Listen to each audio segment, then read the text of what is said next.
तो हेलो प्यारे बच्चों, कैसे हैं आप लोग। स्वागत है आप सभी का एक नए वीडियो में। तो प्यारे बच्चों, ये वीडियो क्लास 10th वाले बच्चों के लिए है। सामाजिक विज्ञान इतिहास का पहला पाठ जिसका नाम है यूरोप में राष्ट्रवाद का उदय। ठीक है प्यारे साथियों, तो एक ही वीडियो में इस पूरे अध्याय को हम लोग समाप्त करने वाले हैं। बहुत अच्छे तरीके से आपको समझाया जाएगा, एक एक शब्द को समझाते हुए चलेंगे। इसमें इंपॉर्टेंट क्वेश्चन दोबारा से आपको इस पाठ पढ़ने की आवश्यकता नहीं रहेगी। बस वीडियो के अंत तक आप लोग बने रहिएगा और वीडियो समाप्त होने के बाद ये चैप्टर आपका पूरी तरीके से धुआं धुआं हो जाएगा। तो चलिए साथियों, पहले हम इसको समझते हैं और अपने वीडियो को शुरू करते हैं। तो पाठ का नाम है यूरोप में राष्ट्रवाद। ठीक है साथियों, तो पहले हम समझते हैं कि आखिर ये राष्ट्रवाद और राष्ट्र क्या है, क्योंकि पाठ का नाम ही राष्ट्रवाद है। तो हम इसको समझेंगे कि राष्ट्रवाद क्या है और राष्ट्र क्या होता है। पहला पाठ है इतिहास का प्यारे साथियों, इससे ज्यादा क्वेश्चन परीक्षा में पूछे जाते हैं। भारत में राष्ट्रवाद दूसरा चैप्टर और पहला चैप्टर यूरोप में राष्ट्रवाद, इन्हीं दोनों चैप्टर से इतिहास के ज्यादा से ज्यादा प्रश्न बनते हैं। इस चीज को आप लोग नोट कर लीजिएगा प्यारे साथियों। तो पहला पाठ है यूरोप में राष्ट्रवाद का उदय। प्यारे साथियों, हम आपको सभी सामाजिक विज्ञान के एक से लेकर और अंतिम पाठ तक पूरा हम पढ़ाएंगे, आपको डीपली समझाएंगे।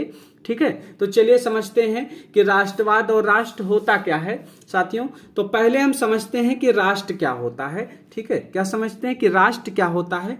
केवल लोगों का एक ऐसा समूह, ठीक है, लोगों का क्या एक ऐसा समूह होता है जो किसी निश्चित प्रदेश, ठीक है, एक निश्चित प्रदेश होना चाहिए, मैं क्या करता हूं प्यारे साथियों, निवास करता हूं। ठीक है, लोगों का एक ऐसा समूह जो किसी निश्चित प्रदेश में क्या करते हो, निवास करते हो तथा उनमें अपने प्रदेश या भूमि, ठीक है, अपने देश प्रदेश या भूमि से विशेष क्या हो, प्रेम होता है। ठीक है, अपने देश प्रदेश से क्या हो, विशेष प्रकार का प्रेम होता है। ठीक है, तो वही क्या कहलाता है, राष्ट्र कहलाता है। फिर से देख लीजिए, केवल लोगों का एक ऐसा समूह जो किसी निश्चित प्रदेश में क्या करता हो, निवास करते हो तथा उनमें अपने प्रदेश या भूमि से क्या हो, प्रेम होता है, वो कहलाता है राष्ट्र कहलाता है।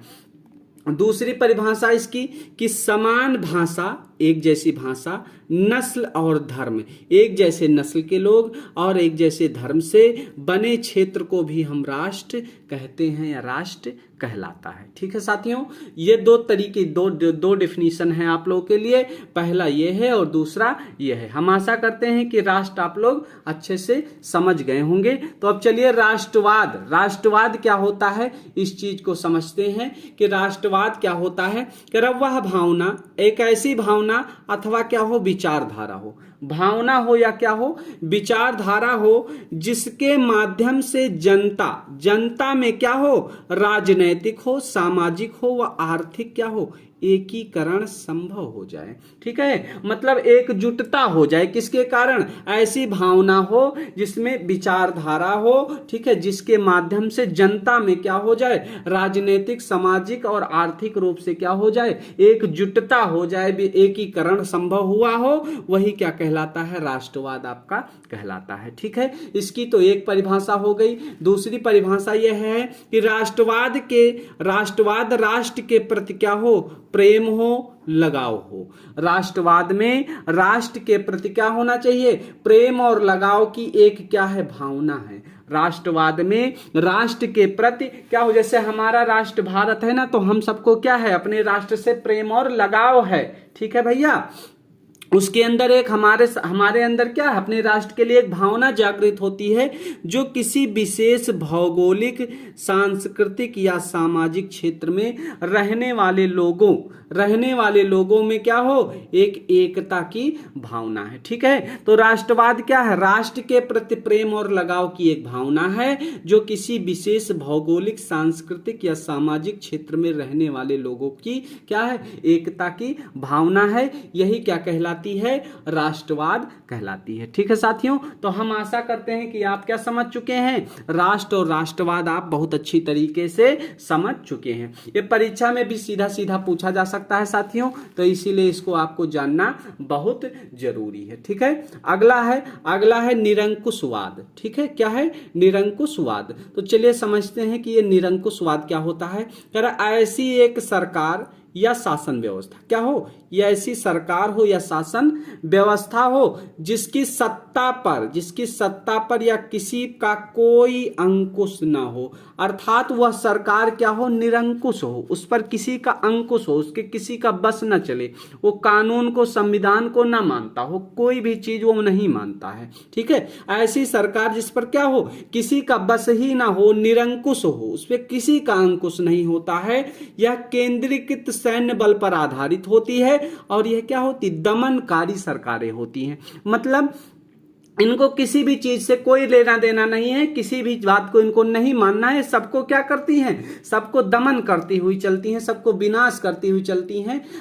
ऐसी चीजों को क्या करते हैं? ऐसी सरकार को निरंकुशवाद कहा जाता है। ठीक है, चलिए अगला है जनमत संग्रह। कह रहा यह एक जनमत संग्रह क्या होता है? यह एक प्रत्यक्ष जो है मतदान होता है। क्या होता है? यह एक प्रत्यक्ष मतदान होता है। जो जनमत संग्रह होता है यह क्या होता है? एक प्रत्यक्ष मतदान होता है, जिसके माध्यम से एक क्षेत्र के समस्त लोगों में किसी प्रस्ताव को स्वीकार या अस्वीकार करने के लिए कहा जाता है। समझ गए? जो जनमत संग्रह क्या है? यह एक प्रत्यक्ष मतदान है। इसमें क्या करना है? इसके माध्यम से जो एक क्षेत्र के जो समस्त लोग हैं ना, उनको किसी कोई प्रस्ताव होगा, उस प्रस्ताव को स्वीकार या अस्वीकार दोनों, चाहे तो स्वीकार करे चाहे अस्वीकार करे, करने के लिए क्या किया जाता है? कहा जाता है। प्रेशर नहीं दिया जाता, कहा जाता है। किसको? उस क्षेत्र के लोगों को एक प्रस्ताव पर क्या कहा जाता है? स्वीकार करने या अस्वीकार करने के लिए कहा जाता है। और यह एक प्रत्यक्ष मतदान का क्या होता है? माध्यम होता है। तो समझ गए ना जनमत संग्रह? ठीक है, अगला आप समझते हैं नारीवाद क्या होता है। नारीवाद क्या होता है? स्त्री और पुरुषों की सामाजिक एवं आर्थिक, ध्यान रखिएगा, स्त्री और पुरुषों की सामाजिक एवं आर्थिक व राजनीतिक समानता की सोच के आधार पर महिलाओं के हितों और अधिकारों का बोध कराने वाली यह क्या है?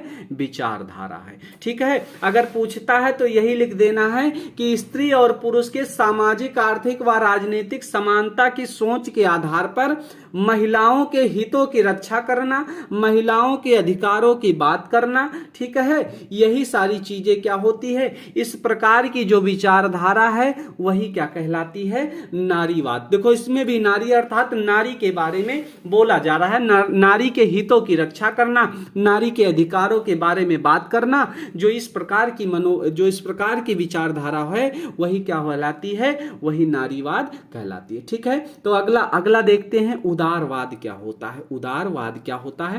कह रहा है यह एक लैटिन भाषा, उदारवाद क्या है? लैटिन भाषा के लीबर शब्द से बना है। किससे बना है? लीबर शब्द से बना है। उदारवाद किससे बना है? लैटिन भाषा के लीबर शब्द से बना हुआ है। ठीक है भैया, किससे बना है? लीबर शब्द से बना है। और लीबर शब्द क्या था? लैटिन भाषा का शब्द है।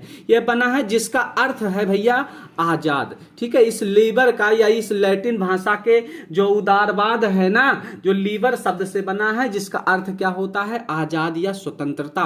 तो यूरोप में मध्य वर्गों के लिए इसका अर्थ था व्यक्ति के लिए आजादी या कानूनी दृष्टि से समानता। ठीक है, तो उदारवाद समझ गए ना, यह लैटिन भाषा का लीबर शब्द से बना हुआ है, जिसका अर्थ आजाद या स्वतंत्रता होता है। यूरोप में मध्य वर्गों के लिए इसका अर्थ व्यक्ति की आजादी या कानूनी दृष्टि से समानता होता है। ठीक है, समझ गए ना उदारवाद। तो अब चलिए समझ लेते हैं, अगला समझते हैं प्यारे साथियों कि रूढ़िवाद क्या होता है। ठीक है, क्या होता है? रूढ़िवाद क्या होता है, इसको हम लोग समझते हैं। ठीक है, तो रूढ़िवाद क्या होता है? ऐसा राजनीतिक दर्शन है जो परंपराओं, रिवाजों और स्थापित संस्थाओं पर बल देता है। यह क्या है? यह परंपराओं एक राजनीतिक दर्शन होता है जो रूढ़िवाद होता है, जिसमें रिवाज, ठीक है, परंपरा और स्थापित संस्थाओं पर यह क्या करता है? बल देता है। यह तीव्र परिवर्तन की उपेक्षा करते हुए धीरे धीरे परिवर्तन को प्राथमिकता देता है। यह परिवर्तन को कैसे प्राथमिकता देता है? धीरे धीरे देता है। इस बात को ध्यान रखना है, ठीक है। क्या है? रूढ़िवादी एक राजनीतिक दर्शन है जो परंपराओं, रिवाजों और स्थापित संस्थानों पर क्या करता है? बल देता है।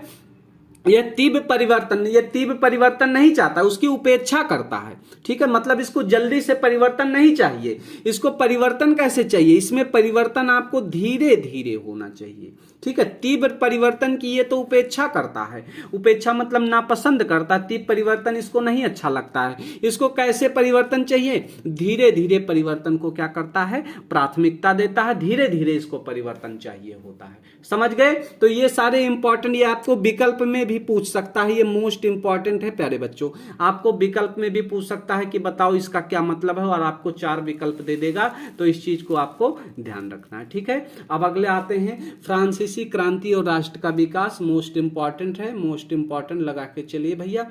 तो फ्रांसीसी क्रांति का और राष्ट्र का विकास, चलो देख लेते हैं कि फ्रांसीसी क्रांति की शुरुआत कब हुई थी भैया? 1789 ईस्वी में हुई थी। इसको नोट करते चलना, इसको फेयर बना लेना, इस चीज को पॉइंट करते चलना प्यारे साथियों।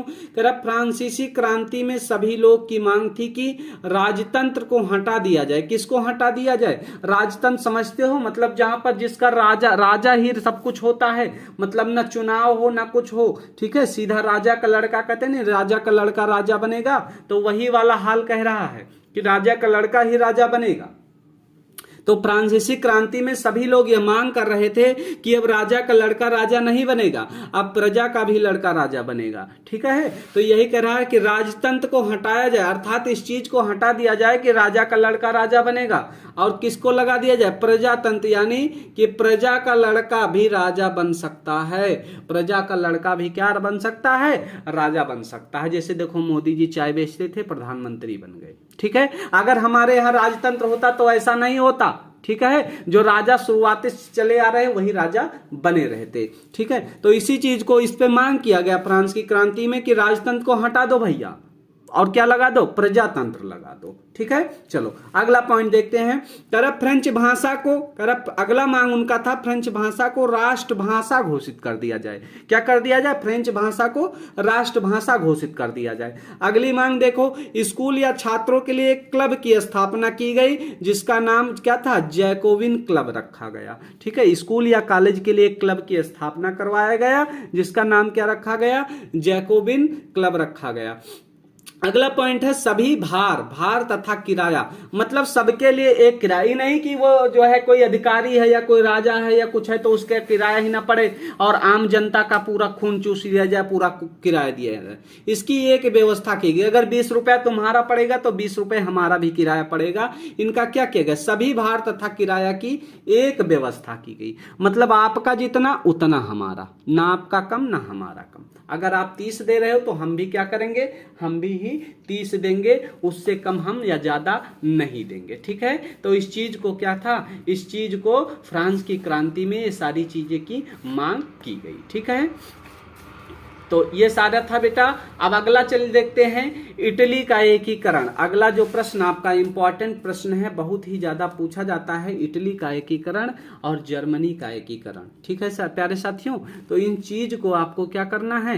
ध्यान में बनाकर चलना है प्यारे साथियों।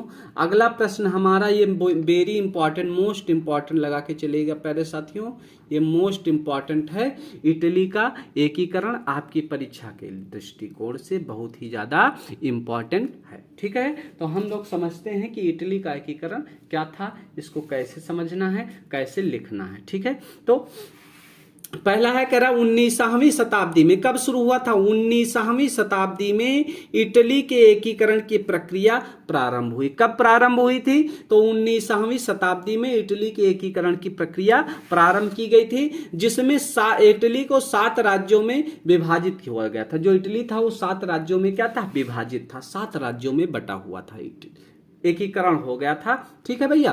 तो जो है एकीकरण समझते हो क्या होता है? पहले एकीकरण ही समझ लो क्या होता है। एकीकरण होता है कई बिखरे हुए प्रांतों को एक शासन के अंतर्गत लाना ही क्या कहलाता है? एकीकरण कहलाता है। ठीक है, मतलब जैसे हमारा जो भारत है ना, इसमें देखो कई राज्य हैं, तो कई राज्य है ना, अब उन राज्यों को अगर क्या किया जाए, अंडर एक ही कर दिया जाए, उसका कह दिया जाए एक प्रधानमंत्री होगा, राज्यों का कोई मुख्यमंत्री नहीं होगा, तो वो एकीकरण हो गया। मतलब जो प्रांत, जो अलग अलग राज्य हैं, उनको सबको एक कर दिया जाए तो वही क्या कहलाता है? एकीकरण कहलाता है। ठीक है, कई बिखरे हुए प्रांतों को एक शासन के अंतर्गत लाना ही क्या कहलाता है? एकीकरण कहलाता है। ठीक है, तो 19वीं शताब्दी में क्या हुआ? इटली का एकीकरण, अर्थात इटली क्या था? विभाजित था, तो इटली को क्या करना था? एक शासन के अंतर्गत लाना था। ठीक है भैया, यही होता है एकीकरण।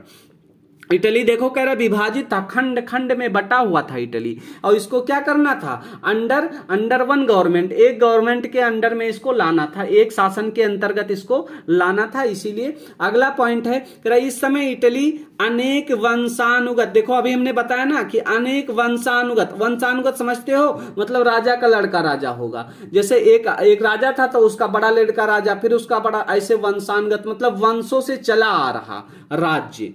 ठीक है, वंशानुगत राज्य मतलब वंशों से चला आ रहा राज्य, जिसका लड़का होगा फिर उसका लड़का, फिर उसका लड़का, फिर उसका लड़का, सब क्या करेंगे? सब बनते चले जाएंगे। वह बहुराष्ट्रीय हैब्सबर्ग साम्राज्य। ठीक है भैया, कह रहा हैब्सबर्ग क्या होता है? ये ऑस्ट्रिया साम्राज्य। हैब्सबर्ग को क्या कहा जाता है? इसको ऑस्ट्रिया साम्राज्य भी कहा जा सकता है। यह एक क्या था? विशाल साम्राज्य था जो मध्य यूरोप के अधिकांश भाग को कवर करता था। जो हैब्सबर्ग वर्ग था इसे ऑस्ट्रिया साम्राज्य भी कहा जा सकता है। कह रहा ये बिखरा हुआ था। ठीक है भैया, अगला पॉइंट है इटली के एकीकरण में कह रहा इतालवी भाषा। इतालवी भाषा समझते हो क्या होता है? इतालवी भाषा ही क्या है? इटली का जो भाषा है, इटली की आधिकारिक जो भाषा है उसे इतालवी भाषा कहते हैं। इटली की जो भाषा है उसे ही क्या कहते हैं? इतालवी भाषा कहते हैं। ठीक है, तो इतालवी भाषा संपूर्ण इटली में नहीं बोली जाती थी। ठीक है, जो इटली की भाषा थी, आधिकारिक भाषा इतावली, इटली की आधिकारिक भाषा क्या थी? इतावली थी, जो क्या थी? जो संपूर्ण इटली में ही नहीं बोली जाती थी। अनेक स्थानों पर इसके अनेक रूप प्रचलित थे। कह रहा इसके अनेक स्थान पर क्या थे? अनेक रूप से ये प्रचलित थे। ठीक है, अगला पॉइंट था कि 1830 के दशक में जोसेफ मेत्सनी ने इटली को क्या किया था? एकीकृत किया था। किसने किया था एकीकृत? एकीकृत मतलब होता है एकजुट करना। किसने किया था? इनका बहुत बड़ा, मेत्सनी का बहुत बड़ा योगदान है इटली के एकीकरण में। इस चीज को नोट कर लेना भैया। करने के लिए सबसे ज्यादा प्रयास किया था किसने? जोसेफ मेत्सनी ने क्या किया था? इटली के एकीकृत करने के लिए, इटली को एकजुट, एकीकृत मतलब एकजुट, इटली को एकजुट करने के लिए क्या किया था? सबसे ज्यादा प्रयास किया था। किसने? मेत्सनी ने किया था। और उसने क्या किया? यंग इटली नामक गुप्त संगठन का स्थापना, बहुविकल्प में पूछ लेगा कि यंग इटली के संस्थापक कौन थे? तो मेत्सनी थे। ठीक है, और उसने क्या किया था? यंग इटली नामक गुप्त संगठन का स्थापना कर लिया था। किसने किया था? तो मेत्सनी ने किया था। यहां से बहुविकल्प पे भी प्रश्न पूछ लेगा कि यंग इटली नामक संस्था की स्थापना किसने की थी। ठीक है, चलिए अगला पॉइंट देखते हैं। अगला पॉइंट है कि 1831 ईस्वी में और 1848 में जो क्रांतिकारी विद्रोह असफल हुए थे, उनके कारण इतावली राज्यों में, मतलब इटली के राज्यों में एक बिखराव सा आ गया था। 1831 में और 1848 में क्रांतिकारी विद्रोह इटली में हो चुके थे, और लेकिन वो क्या हो गए थे? वो असफल हो गए थे। तो उस असफलता के कारण क्या हो गया? इटली के राज्यों में जो है एक बहुत बड़ा बिखराव आ गया। अब एकजुटता नहीं दिखाई दे रही थी, लोग इधर उधर तितर बितर हो गए थे। ठीक है भैया, अगला पॉइंट है सार्डिनिया पीडमांट के प्रधानमंत्री काबूर, इनका भी बहुत बड़ा योगदान था भैया इटली के एकीकरण में। इस चीज को याद रखना, काबूर ने इटली के राज्यों को संगठित करने के लिए प्रारंभ में हुए आंदोलन का क्या किया था? नेतृत्व किया था। किसने? काबूर ने। कहां के प्रधानमंत्री थे? सार्डिनिया पीडमांट के प्रधानमंत्री काबूर ने क्या किया था? इटली के राज्यों को संगठित करने के लिए आंदोलन का क्या कर दिया था? नेतृत्व किया था। अगला पॉइंट कर 1859 में सार्डिनिया पीडमेंट ने ऑस्ट्रिया को पराजित कर दिया था। किसने? पीडमेंट ने, जिसके प्रधानमंत्री काबूर थे, उन्होंने ऑस्ट्रिया को क्या कर दिया?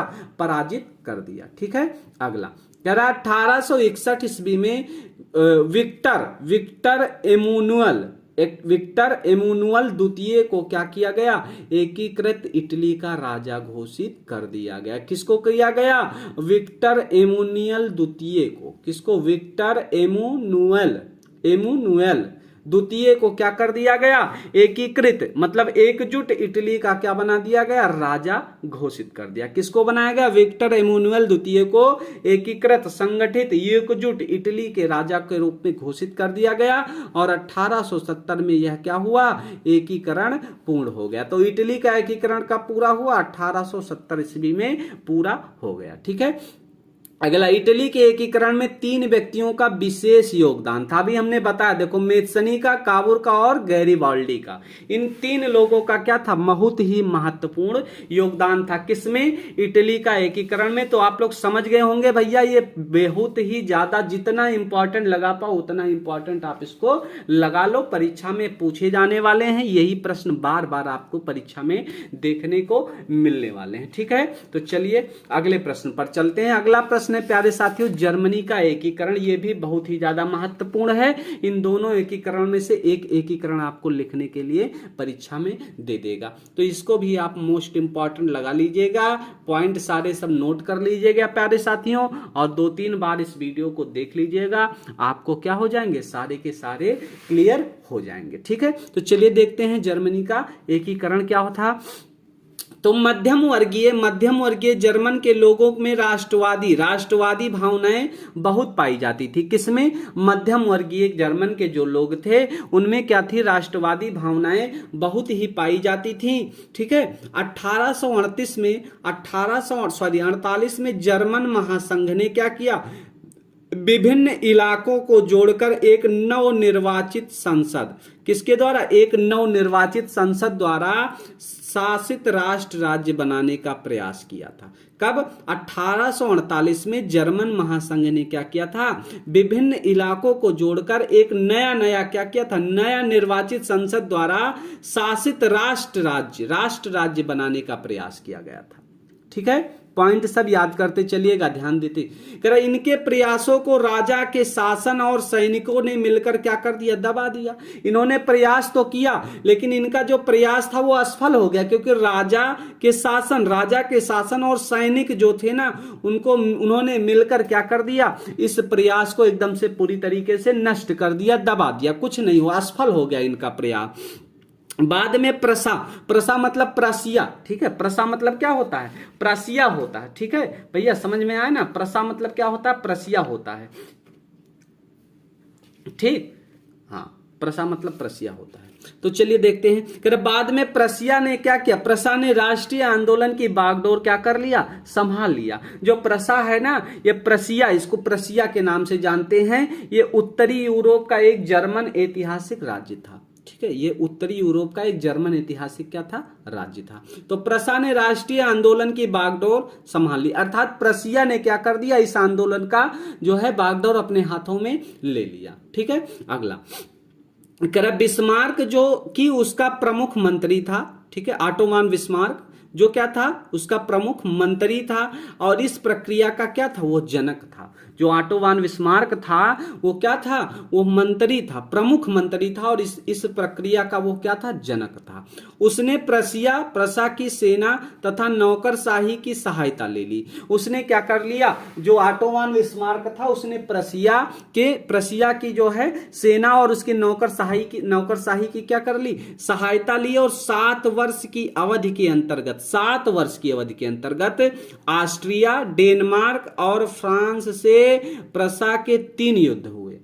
प्रसिया के कितने युद्ध हुए, 3। किससे, ऑस्ट्रिया, डेनमार्क और फ्रांस से, जिनमें प्रसिया को विजय प्राप्त हुई, जिसमें तीनों में उसको विजय प्राप्त हुई, तथा एकीकरण की प्रक्रिया क्या हो गई, संपन्न हो गई। ठीक है, तो जर्मनी की एकीकरण की प्रक्रिया क्या हो गई, संपन्न हो गई। ठीक है, अब जनवरी 1871 में वर्साय में हुए एक समारोह, कहां पर हुआ, वर्साय में हुए एक समारोह में प्रसा के राजा विलियम प्रथम, कौन थे, विलियम प्रथम को जर्मनी का क्या कर दिया गया, सम्राट घोषित कर दिया। किसे किया गया, प्रसिया के राजा विलियम प्रथम को, कहां पर, वर्साय में।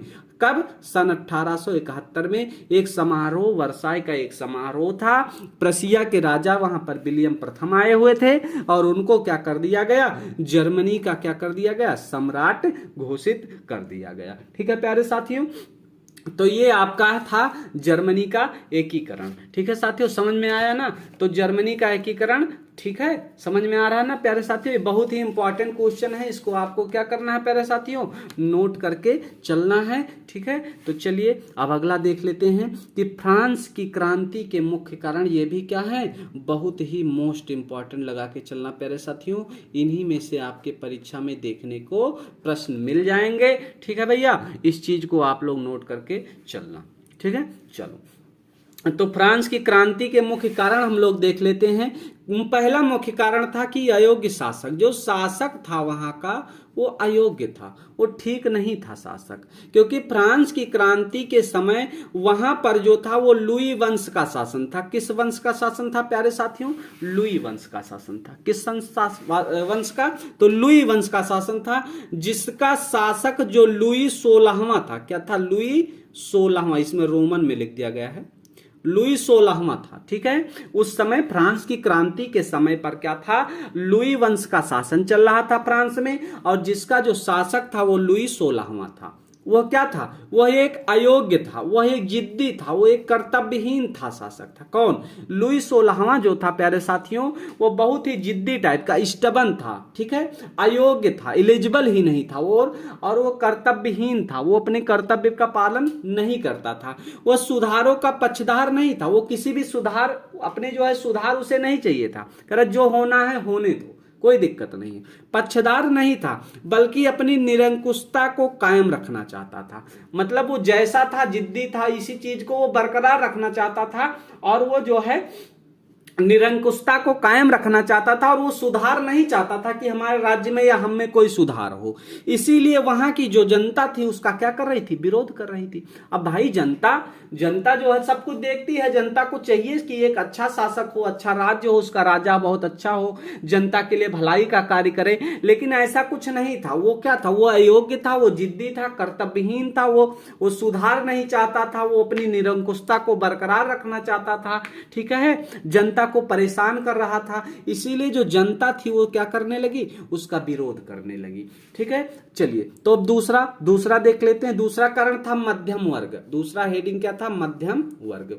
यहां पर जो औद्योगिक क्रांति होने के कारण, कौन सी क्रांति? औद्योगिक क्रांति। यहां पर औद्योगिक क्रांति होने के कारण जो मध्यम वर्ग का उदय हो गया था, जिसमें छोटे छोटे कौन थे? उद्योगपति थे, डॉक्टर थे, वकील थे, अध्यापक थे। जो छोटे उद्योगपति थे मध्यम वर्ग में, डॉक्टर थे, वकील थे, अध्यापक थे, और कौन थे? निम्न पद पर कार्य करने वाले अधिकारी लोग थे। निम्न पद पर मतलब निचले पद पर क्या करने वाले? जो कार्य करने वाले अधिकारी लोग आते थे। यह वर्ग नवीन विचारधाराओं और राष्ट्रीय भावनाओं से क्या था? ओतप्रोत था। मध्यम वर्ग के कारण फ्रांस की क्रांति जो है हुई थी भैया, क्योंकि मध्यम वर्ग में कौन कौन आते थे? छोटे छोटे उद्योगपति, डॉक्टर, वकील, अध्यापक, और निचले पद पर, निम्न पद पर कार्य करने वाले जो अधिकारी थे। और ये क्या थे? ये विचारधाराओं से ओतप्रोत थे, ये राष्ट्रीय भावनाएं इनके अंदर थी, ये चाहते थे कि इसको हटाया जाए। और देखो भैया, जब मध्यम वर्ग, मजदूर वर्ग, जब अगर ये गुस्सा होता है, किसान हो गया ना, जिसके प्रति गुस्सा हो गया, उस राजा का सिंहासन हिल जाना है। इस चीज को निर्णय कर लीजिए, इस चीज को जान लीजिए। तो यही हुआ फ्रांस की क्रांति में कि जो निम्न वर्ग था, जो मध्यम वर्ग था ना, इनसे बहुत ज्यादा नाराज हो गया, और इसी कारण क्या करना पड़ा? यह क्या थे? ये इसी में सब मध्यम वर्ग के लोग थे, और इसी कारण इनका जो सिंहासन था, इन लोगों ने मिलकर क्या कर दिया? हिला डोला दिया, इनका सिंहासन को क्या कर दिया? हटा दिया। ठीक है, चलिए अगला पॉइंट देखिए।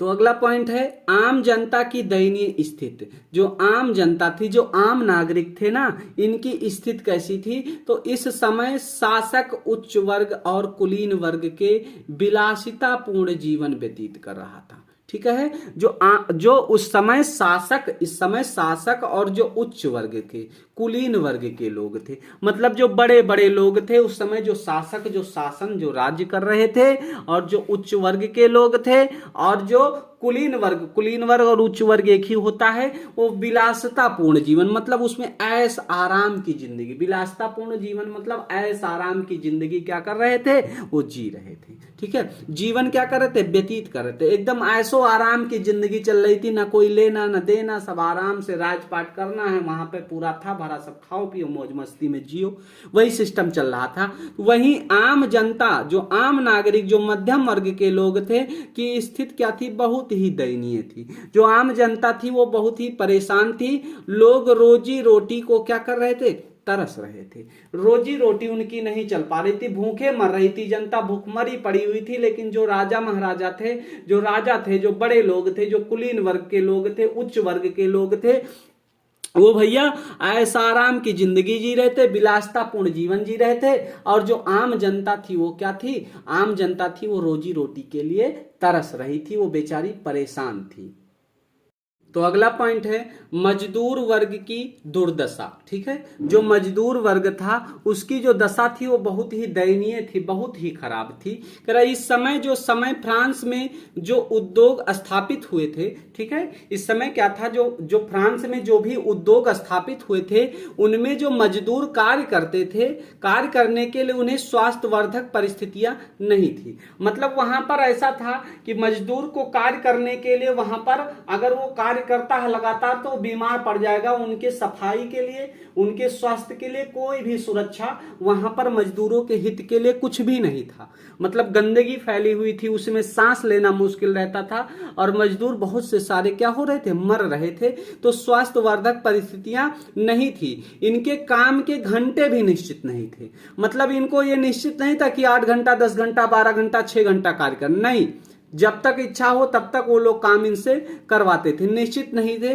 और ना ही इन्हें उचित क्या मिलता था, वेतन मिलता था। मतलब काम तो करवा रहे हो तो चलो जितने घंटे काम करवाओ कम से कम उसका वेतन तो उसे मिलना चाहिए, लेकिन ऐसा भी नहीं था, उचित वेतन भी उनको नहीं मिलता था। ठीक है, चलिए 5वां पॉइंट था स्वतंत्रता पर प्रतिबंध।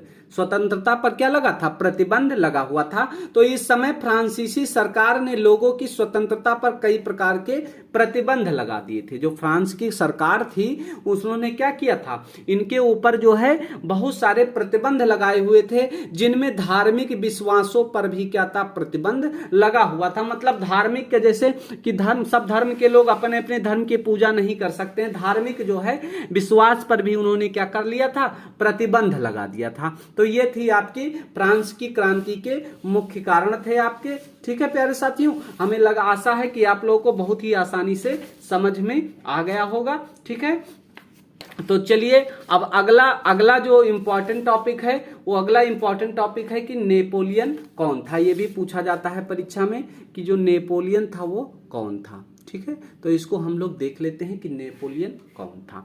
तेरा 15 अगस्त 1769 से 5 मई 1821 तक फ्रांस की क्रांति में यह सेनापति था। ठीक है, नेपोलियन कौन था, तो यह क्या था, सेनापति था। कब से कब तक, 15 अगस्त 1769 से 5 मई 1821 में फ्रांस की क्रांति में यह क्या था, सेनापति था।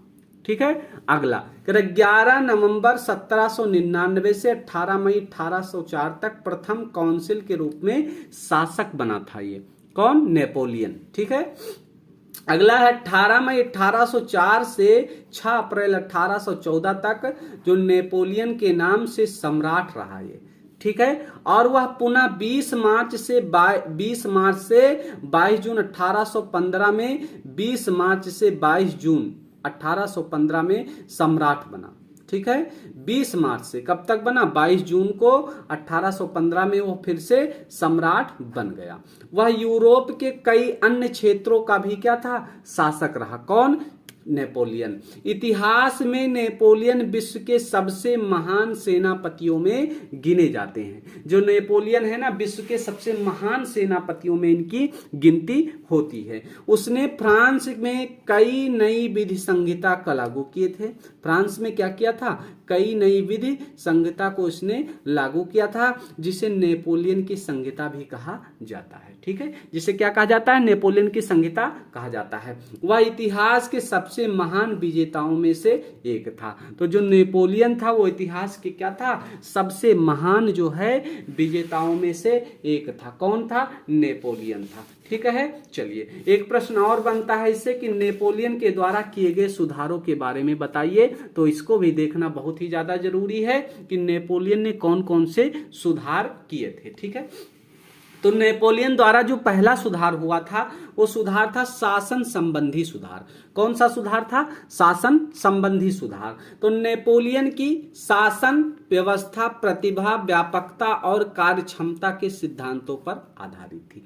जो नेपोलियन की शासन व्यवस्था थी ना, वो प्रतिभा के अनुसार, व्यापकता के अनुसार, कार्यक्षमता के अनुसार और सिद्धांतों के अनुसार। मतलब आपके अंदर प्रतिभा है तो आपको उच्च पद पे जाना है, आप अच्छे कार्य करते हैं, आपके अंदर कार्यक्षमता है तो आपको प्रमोशन अच्छे रैंक पर ले जाना है, आपकी व्यापकता, आपके सिद्धांत अच्छे हैं। ऐसा नहीं कि जो है जो अच्छा टैलेंटेड आदमी उसको जो है मजदूर के रूप में कार्य करा जाए, ऐसा नहीं था। अगर आपके अंदर कार्य कुशलता है, आपके अंदर क्षमता है, व्यापकता है, तो आपको क्या कर दिया जाएगा, अच्छे पद पर दिया जाएगा। ठीक है, देश की अराजकता को समाप्त करने के लिए उसने क्या किया था, शासन का केंद्रीकरण कर दिया था। किसने, नेपोलियन ने। ठीक है, देश की अराजकता को समाप्त करने के लिए उसने क्या कर दिया, शासन का केंद्रीकरण कर दिया था। ठीक है, चलिए दूसरा पॉइंट देख लीजिए, आर्थिक सुधार। अब उसने आर्थिक सुधार किया था, पहला शासन संबंधी सुधार किया था और दूसरा क्या किया था, आर्थिक सुधार किया था।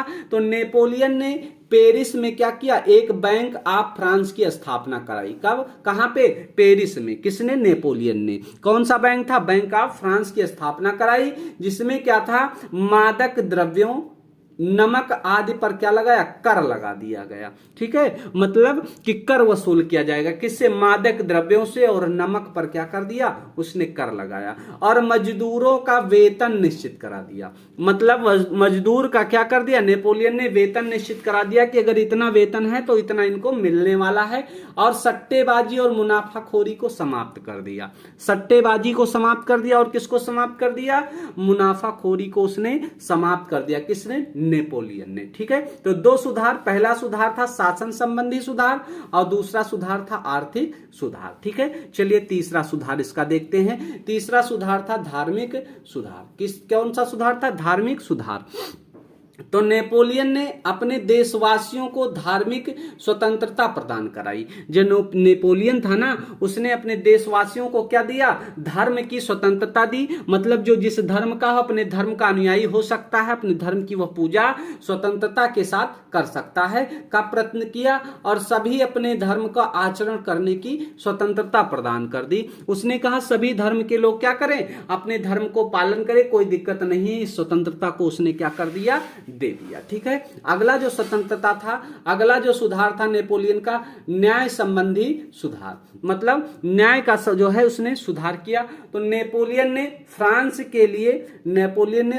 के लिए विधि संहिताओं का निर्माण करवाया। किसका, विधि संहिताओं का। इसे नेपोलियन कोड भी कहा जाता है, याद रखना, इसे नेपोलियन कोड के नाम से भी जाना जाता है। ठीक है, तो न्याय संबंधी सुधार में नेपोलियन ने फ्रांस के लिए विधि संहिताओं का निर्माण करवाया, जिसे क्या कहा जाता है, इसे नेपोलियन कोड के नाम से भी जाना जाता है। ठीक है, चलिए पांचवा सुधार था शिक्षा संबंधी सुधार था। बहुत महत्वपूर्ण इनका सुधार था। तो नेपोलियन ने क्या किया, शिक्षा के क्षेत्र में महत्वपूर्ण सुधार किए थे। उसने फ्रांस में राष्ट्रीय शिक्षा की नींव डाली। कहां पर, फ्रांस में। किसने डाली नींव, तो नेपोलियन ने डाली। नेपोलियन ने शिक्षा के क्षेत्र में महत्वपूर्ण सुधार किए। उसने फ्रांस में क्या किया, राष्ट्रीय शिक्षा की नींव डाली और पेरिस में एक विश्वविद्यालय की स्थापना की। कहां पर करवाया था, पेरिस में उसने एक जो है विश्वविद्यालय की स्थापना करवाई। ठीक है, तो इतने इंपॉर्टेंट क्वेश्चन थे प्यारे साथियों। आशा करते हैं कि वीडियो आपको बहुत अच्छी लगी होगी। वीडियो को अंत तक देखने के लिए आपका बहुत बहुत धन्यवाद।